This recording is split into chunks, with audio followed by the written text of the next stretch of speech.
Welcome everyone to another episode of Spotlight, the show where we dive deep into the incredible stories behind today's hottest trends and the people making them happen.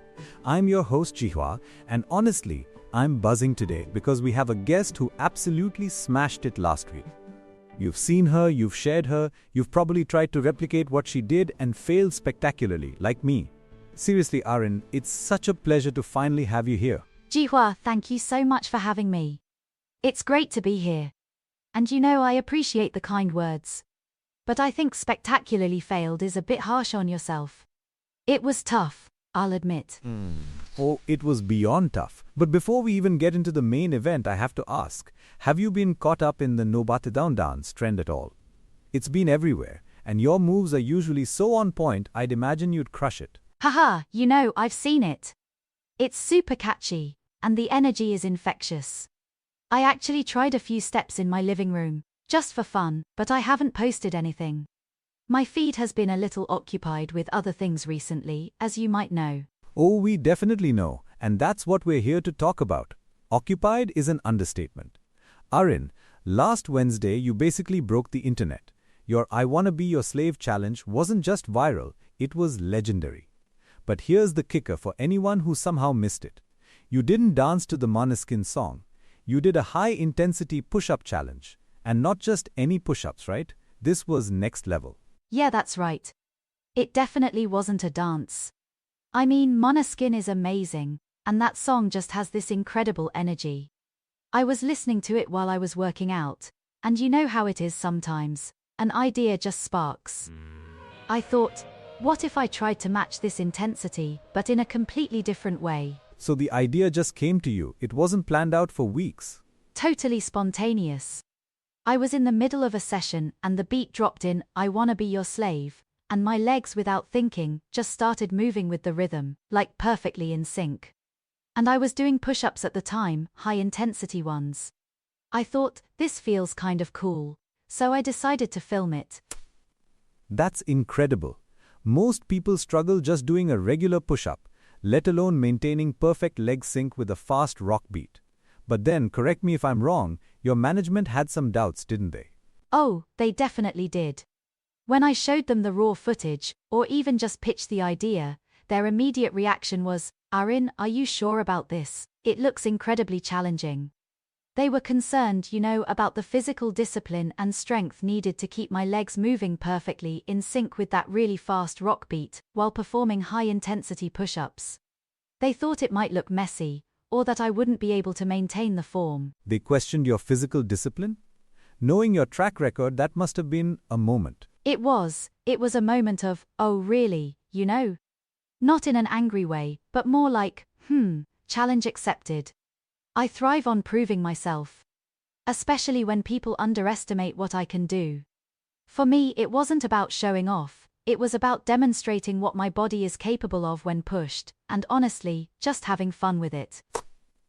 And fun you had, because what followed was a masterclass in athletic stamina and coordination. I mean, watching it, my jaw was on the floor. Your legs were like pistons, moving with such precision, like they were completely independent of your upper body doing the push-ups. How did you even achieve that level of control? Honestly, it's a combination of years of training and a bit of natural rhythm, I guess. I've always incorporated a lot of plyometrics and core work into my routine, which builds that explosive power and stability. And for leg coordination, I do a lot of agility drills and even some dance-based cardio. So when the Måneskin beat hit, it was almost like my legs had their own muscle memory for that kind of rapid rhythmic movement. It felt very natural, even though it looked intense. Natural for you, maybe. For the rest of us, it's a dream. What was going through your mind when you were actually doing it, knowing your management had those reservations? I wasn't really thinking about them in the moment, to be honest. It was more about the music and the movement. I was just in the zone. You know that feeling when everything just clicks, and you're completely immersed? That's what it was like. Each beat, each push-up, each leg kick was just flowing.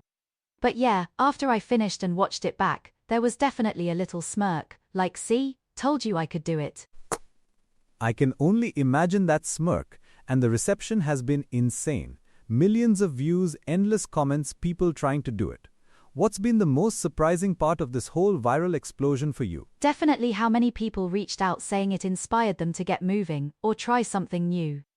I got so many messages from people saying, I never thought I could do a push-up, but seeing you do that, it makes me want to try. Or, I hated working out, but this video made me realize fitness can be fun. That was really unexpected and incredibly rewarding. I just did it for fun, but to see it resonate with so many people, that's just amazing. That's such a powerful takeaway. It wasn't about perfection for them, but about the possibility. It's a testament to the idea that pushing your boundaries, even in small ways, can inspire others. So let's talk about that moment of doubt from your management. How do you, as an athlete and a public figure, handle those kinds of critiques or skepticism, even when it comes from people who are supposed to be on your side?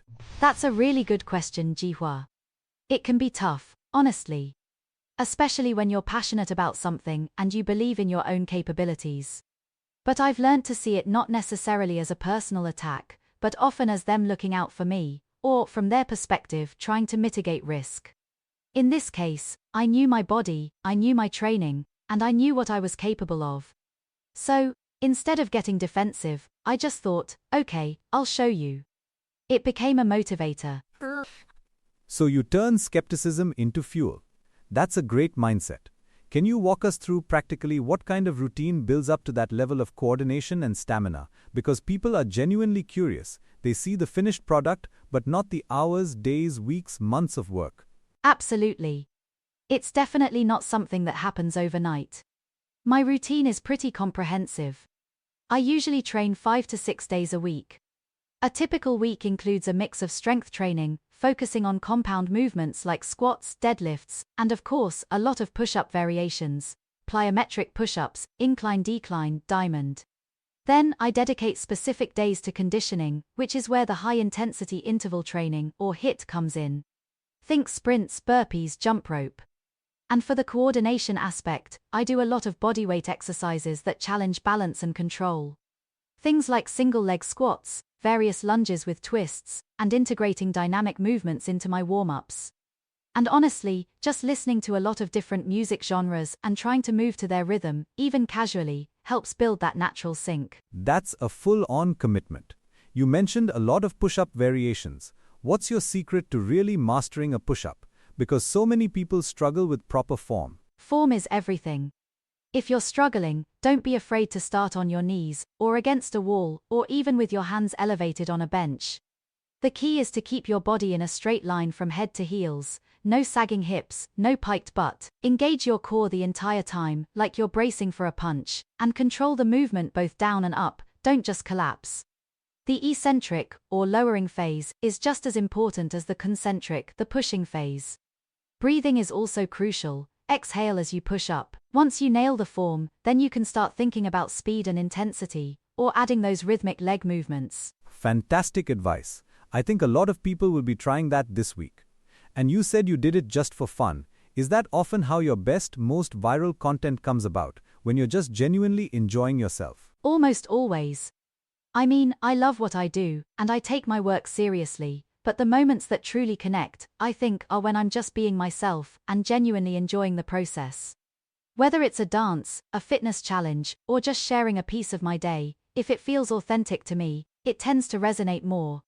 There's an energy that comes through when you're not forcing it, And that I wanna be your slave moment was definitely one of those. That authenticity is exactly what makes your content so engaging. It's inspiring to see someone so dedicated, yet so playful with their craft. So what's next for Arin? Any other spontaneous internet-breaking challenges on the horizon that you can give us a sneak peek of? Haha, I wish I could tell you. The beauty of spontaneity is that you never know when inspiration will strike. But I'm always looking for new ways to challenge myself physically and creatively. I'm actually experimenting with some different forms of movement right now that incorporate elements of acrobatics and flow.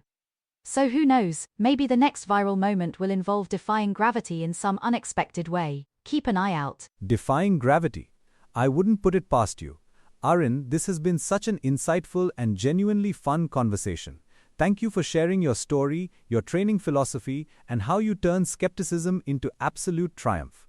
You've truly inspired so many, and I think everyone listening can take a page from your book. Believe in